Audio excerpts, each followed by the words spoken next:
This wall that I had to fill a crack on is now got to be put back together. So with tape measure in hand, tools at the ready, a pile of 2x4 sitting in the other room, and some drywall leaning in the hallway. Let's get this wall closed back up and painted and get this basement put back together. And while you may not have a basement wall to put back together, you may have a window that you want to replace and have to resize the opening, or possibly a door you want to move, like shown in these pictures here. Follow along as we go from this to this, a wall ready for drywall. Let's get started.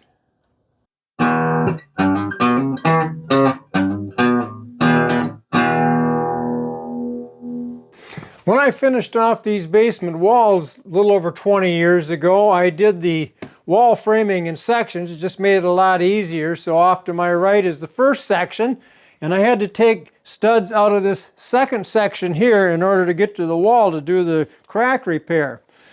So if I go with 16-inch centers here at 32 inches, I've got a stud I have to replace here, and I have to replace the outside stud of that second section of framing right here. So I'm going to have two vertical studs, and I'm going to attach those into the existing top plate, and I have to put a new plate in the bottom. Now I have a couple of options on that bottom plate.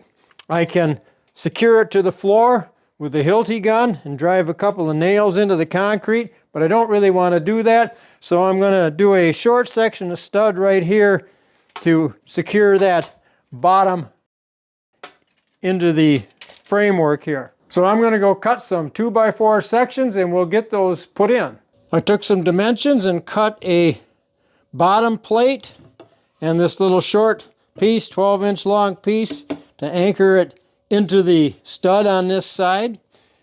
Before I do that, I put in a piece of roofing felt. I cut to length in here and doubled it over to set the stud on. I've been using roofing felt for this sort of thing all along, like when I built these walls and other applications on cement. Now I know they make material specifically for this to isolate the wood on the bottom from the concrete, but I've always managed to get by doing this, so I'm going to set this piece into place. Get it lined up here with the edges. And I'm not going to anchor that just yet, because there's no need to. I want to get a couple more dimensions. So now I need to get a dimension for this long piece of stud that's going to go here.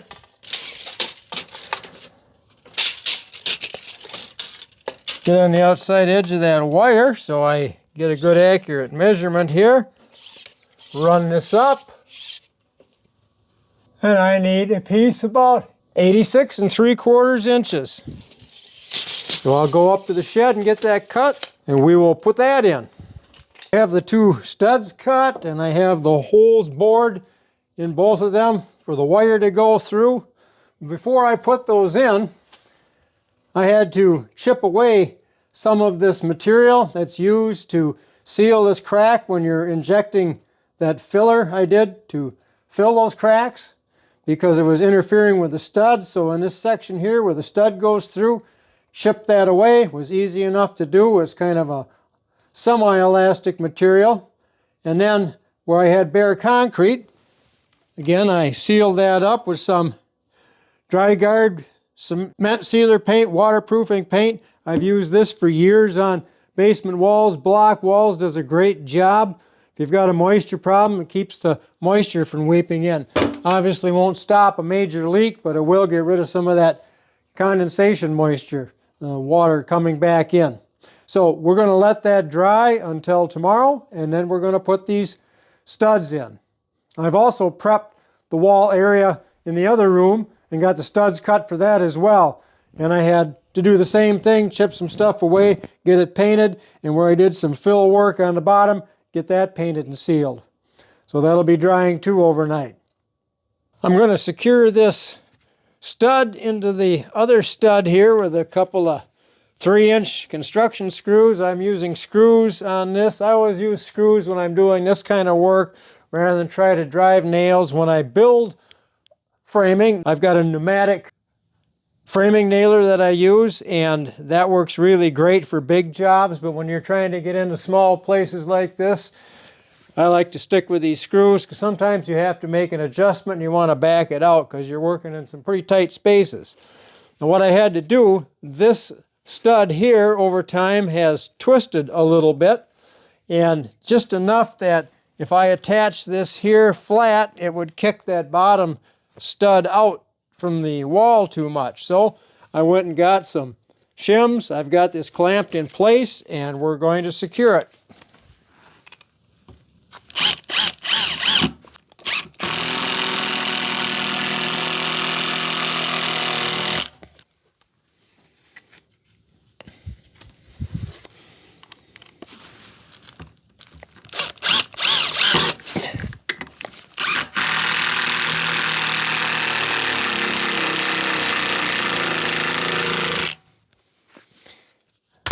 I need to switch batteries. Another project rule, you never have too many batteries. I have several.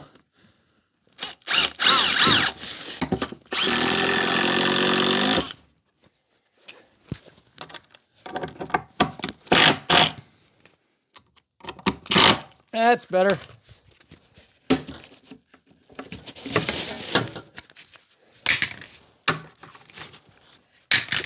And there we are. We are secured.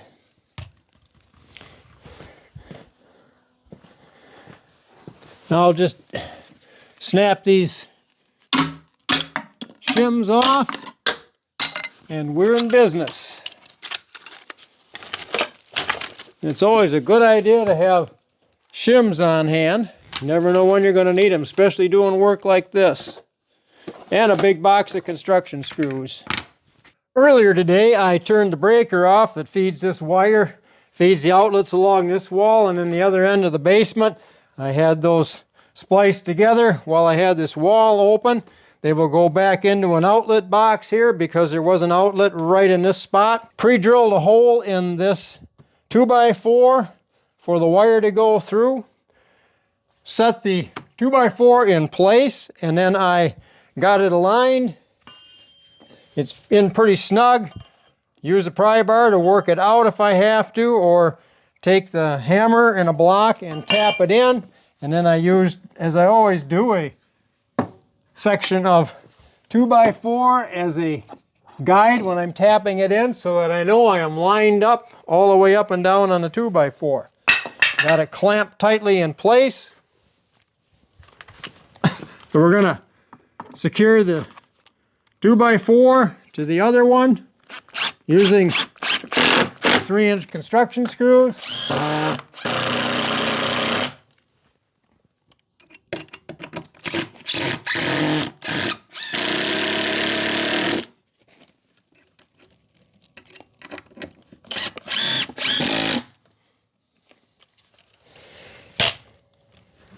Now I can remove the clamps and finish toe nailing this 2x4 into the top and bottom plate, and we'll be ready to put the center one in. I talked earlier about the fact that since I had to do so much repair work for a leak here and I've got everything sealed, I didn't want to put any nails in here, concrete nails, and I didn't want to even drill it and put Tapcon screws in. I just wanted to have this 2x4 section float here be secured by these vertical studs, but you can see right next to it why I'm not concerned, because there is one of the original nails that was driven in with a Hilti gun holding this section in place right here. So we are good and solid. And there's one on the other side in that section holding that one too.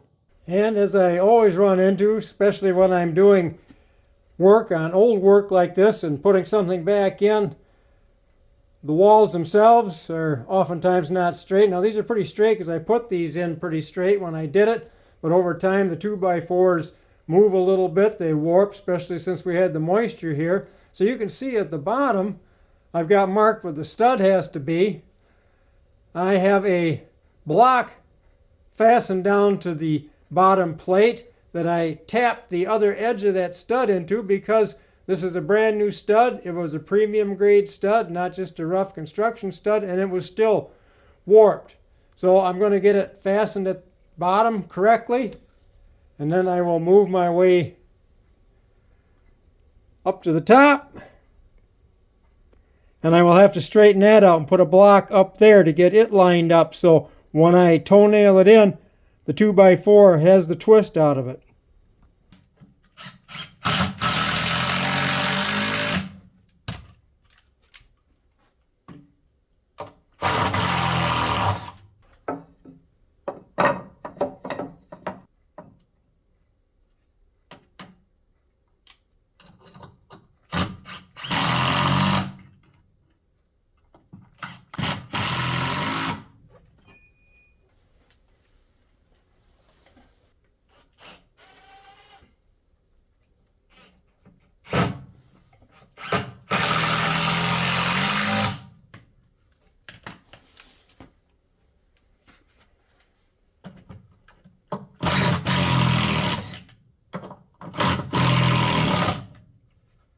There, the bottom is secured. Well, this was twisted pretty bad, so in order to get it in straight, I had to start on this side, pull it back a little bit, and get a screw toenailed in this way to pull it in line with the marks. And then I had to set a block over on this side, and then come around and drive a screw straight in at that edge to pull this in there to get the twist out. And then I threw another toenail screw in up at the top just to make sure it's held in place. So that's how that one is going to be held, but that'll keep it straight and get the twist out of it. Before we go any further, I'm going to put the plates back on over these studs where the wire goes through. You never want to forget that when you're using Romex. Keeps you from putting a screw into the wire. Pretty easy to put on. Just get them started and then drive them in. And your wire is protected.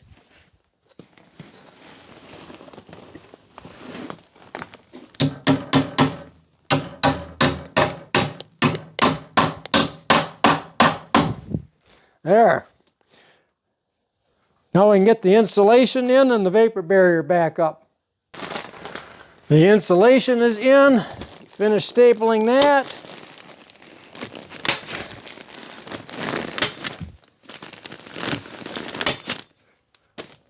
Started to put the vapor barrier back up. Now once I get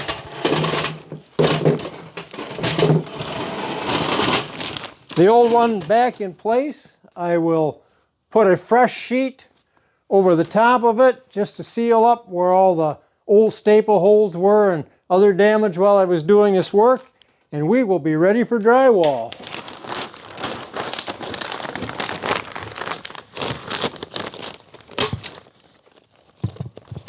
And there you have it.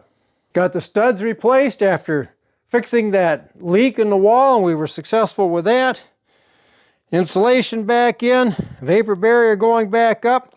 As you can see, I got the outlet right back where the old one was. The vapor barrier was cut for that and went right over. So with the insulation and vapor barrier up, I'm going to go over and I'm going to finish framing and insulating the wall on the other side of the basement. And when I'm all done with that, we're going to come back and we're going to drywall this, get it taped. I'll go through the process to get that done and get it prepped for paint. And that'll be in the next video. So once again, thank you for watching. I hope you learned something from it, or at least enjoyed watching the video today. And as always, please, if you did enjoy it, click like and consider subscribing to our channel. And your comments are more than welcome. I really like seeing the comments. It helps give direction for where we need to go in the future with this channel. So until next time, enjoy your projects. Thanks for watching and take care.